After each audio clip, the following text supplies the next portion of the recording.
क्या बैंक्स के through mutual funds कराना सही decision? Hello everyone, welcome to fiscal capital. आजकल स्टॉक मार्केट और म्यूचुअल फंड एक टॉक ऑफ द टाउन है।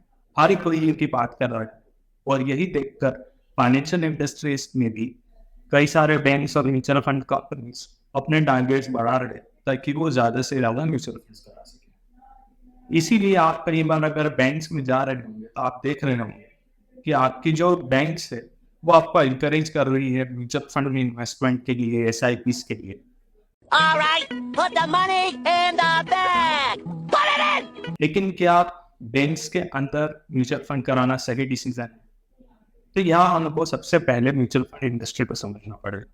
तो म्यूचुअल फंड इंडस्ट्री में कुल मिला के दो टाइप के प्लेयर्स होते हैं, एक बैंक वाले म्यूचुअल फंड और दूसरे non banking mutual fund. Bank वाले म्यूचुअल फंड्स होते हैं जैसे कि HDFC bank, ICICI bank, state bank of India, axis bank. इनके जो म्यूचुअल फंड्स है उसको बैंक म्यूचुअल फंड्स कह सकते हैं। और दूसरे ऐसी कंपनी जिनकी जो बैंक से नहीं होती बट उन्होंने म्यूचुअल फंड में इन्वेस्टमेंट के लिए अपनी कंपनीज खोल रखी, जैसे कि Tata mutual fund, Birla mutual fund, UTI mutual fund, Franklin Templeton mutual fund या न्यूकॉर्न म्यूचुअल। तो सबसे पहले तो हमें ये समझना होगा कि जो बैंक वाले म्यूचुअल फंड है वो एक अलग कंपनी है और उनकी बैंक से एक अलग कंपनी, यानी कि SBI म्यूचुअल फंड और SBI बैंक अलग अलग। आप अगर किसी टाउन से बड़े एरिया में रह रहे Tier 3 सिटी या उससे बड़े में, तो आप कई बार देखेंगे कि आपके यहाँ SBI की बैंक ब्रांच का एक ऑफिस होगा, वहीं किसी और एरिया में SBI लाइफ इंश्योरेंस का अलग ऑफिस होगा और तीसरे एरिया में SBI म्यूचुअल फंड का अलग ऑफिस होगा, क्योंकि ये तीनों अलग है। अब आप अगर SBI की बैंक में जाएंगे तो ऑब्वियसली वो भी आपका म्यूचुअल फंड करेंगे और आप भी वो आपको एक पर्सनल हो सकता है उनके डिपार्टमेंट में जो म्यूचुअल फंड्स पे आपको ज्ञान दे या आपको वहाँ पे इन्वेस्टमेंट करे। लेकिन ये लोग एक्सपर्ट्स या उस इंडस्ट्री के स्पेशलिस्ट नहीं होते, इनसे ज्यादा नॉलेज रहती है म्यूचुअल फंड कंपनी में काम करने वाले, एजेंसी में काम करने वाले। तो अगर आप वहीं पे SBI का म्यूचुअल फंड की कंपनी है और उसकी ब्रांच है या HDFC म्यूचुअल फंड की ब्रांच है, तो वहाँ आपको ज्यादा एक्सपर्टीज सही लोग मिल सकते हैं बैंक के मुकाबले। अब इन दोनों में भी इशू ये है कि आप अगर एक किसी भी ऑफिस में जाते हैं, मान लीजिए आप ICICI म्यूचुअल फंड में, तो वो सिर्फ आपको ICICI की ही म्यूचुअल फंड में सेल करेगा। तो ICICI के म्यूचुअल फंड में कभी भी आपको एक्सिस के, SBI के या निपॉन के म्यूचुअल फंड्स का रिकमेंडेशन। अब क्या होता है, म्यूचुअल फंड के अंदर अलग अलग थीम्स और स्कीम के म्यूचुअल फंड होते हैं, जैसे small cap, large cap, tax saving, thematic, sectoral सारे। तो एक कंपनी का म्यूचुअल फंड हर जगह बेस्ट कर रहा हो ऐसा नहीं है, इसलिए आपके पास कभी भी ये चीज नहीं करनी चाहिए कि एक ही कंपनी के सारे म्यूचुअल फंड है वो अप्लाई करें।